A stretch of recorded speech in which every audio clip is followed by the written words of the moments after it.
back to VU! Wow, VU na VU ha. Yes.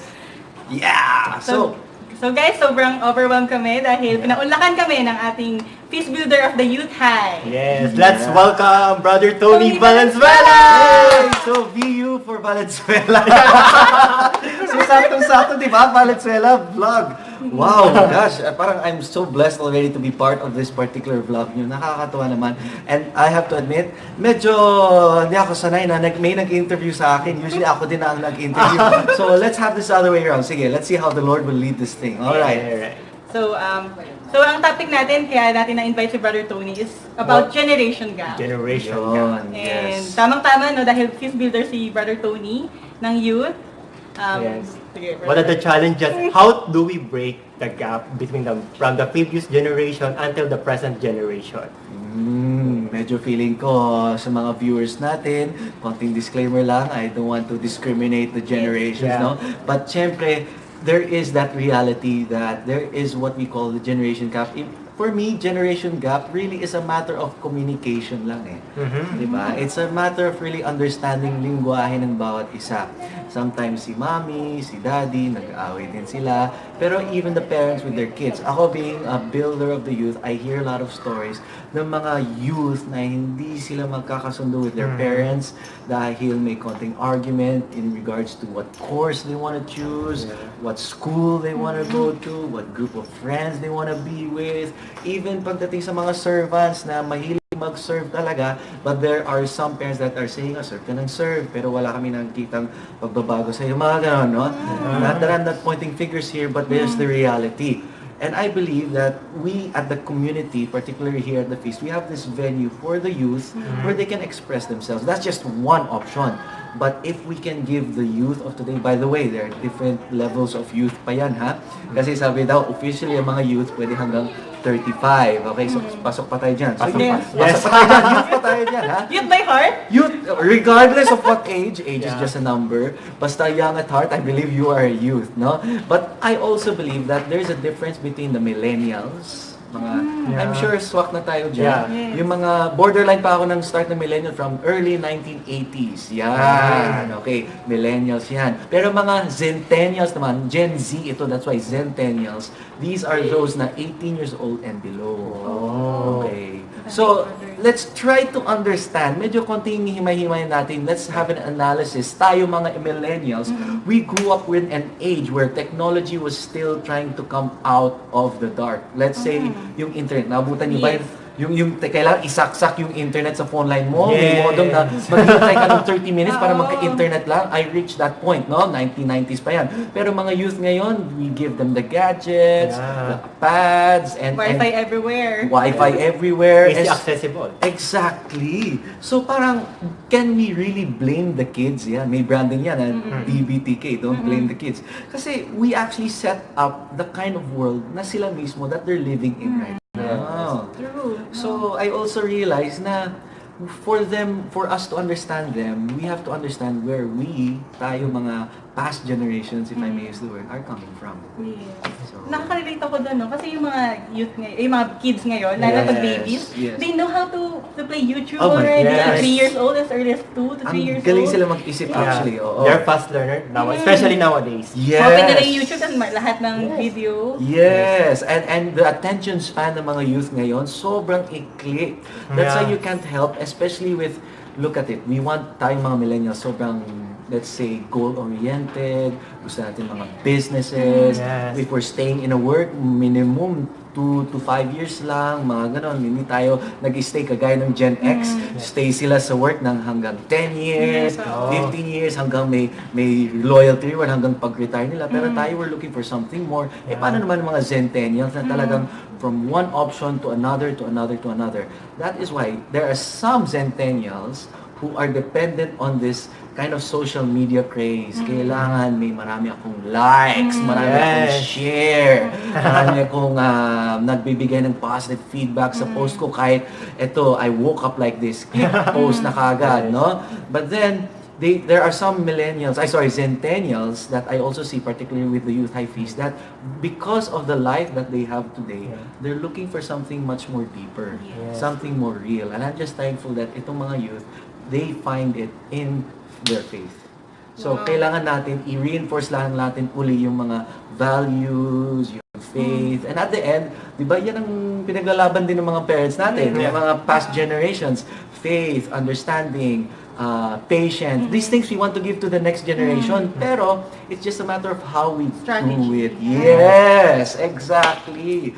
So, kasi, yung mga youth ngayon, matalino sila. Promise. So you don't have to dilly-dally, you don't have to beat around the bush, just tell them as is. I mean, with the technology today, Google pa lang, diba? Email. Actually, email, feeling ko, nagpa-face out na yung email eh. Nabutan ko, email. Wow, email, ano yan? Electronic mail eh. Nabutan niyo ba yung snail mail? Medyo. But I receive a snail mail. Snail mail ang tawag nila doon pero before it was just normal mail. Ngayon, parang ngayon snail mail kasi ang bagal, diba? Took weeks or sometimes months. So it's really just a matter of understanding where each of the generations are coming from. And I believe it's a challenge, a bigger responsibility rather, for past generations to take an initiative to understand where the youth are coming from. Kasi you cannot really blame them for everything. In fact, we don't want to play the blame game here because we want to bridge the gap. The more you blame each other, mas lalaki yung gap. Ay, kasi ikaw ganun eh.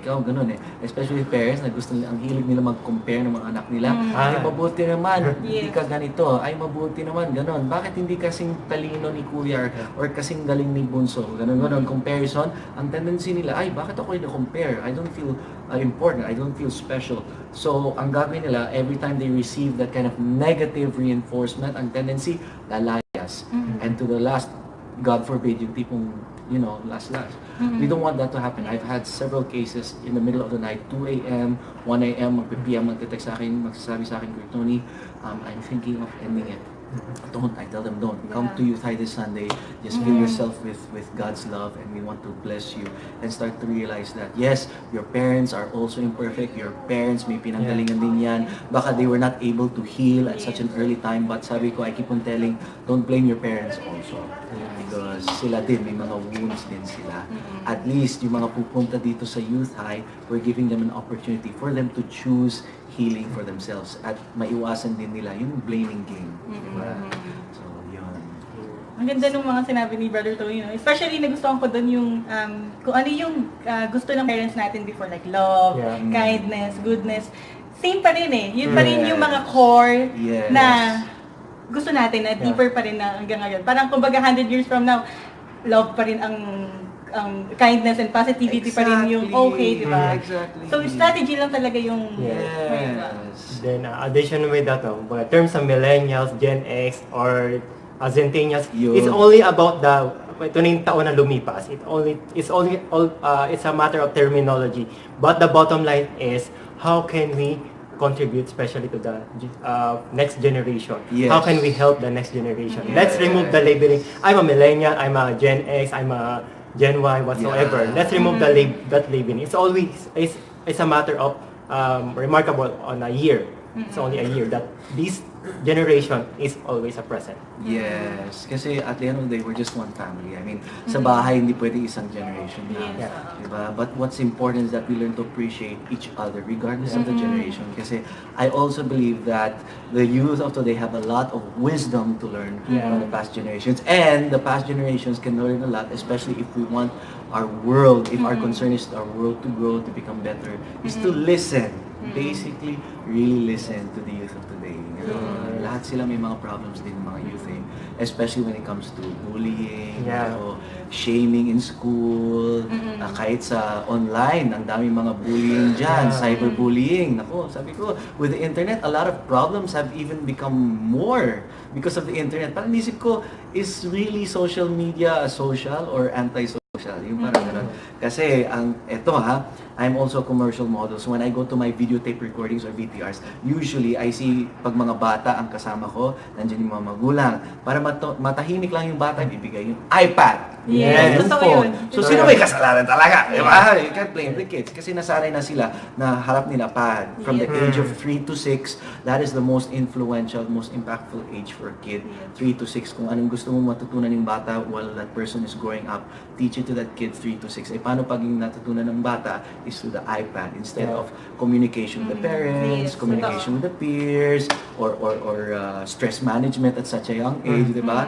Hindi. That's why ang bilis ng mga apps and yung emotional tendency nila, once na nasanay sila sa reward system ng apps, nako, ang tendency sa real life, they will feel that, okay, I get this and makes me feel good. Once I don't get it again, depression kaagad. That's why ang daming instant noodles, instant fast food, instant love relationships, you know, ang dami. So you can't teach them being instant as a good thing. They have to really work it out. They have to really wait it out. So that's one thing. So parents, pakiiwas lang sa pagbigay ng pad or gadgets sa mga anak mo. Tell them while having dinner, let's sit down, talk about life, how was your day, lahat ng mga gadgets pakilagay dyan sa tabi, bawal po for this next 30 minutes. Ganon, ganon.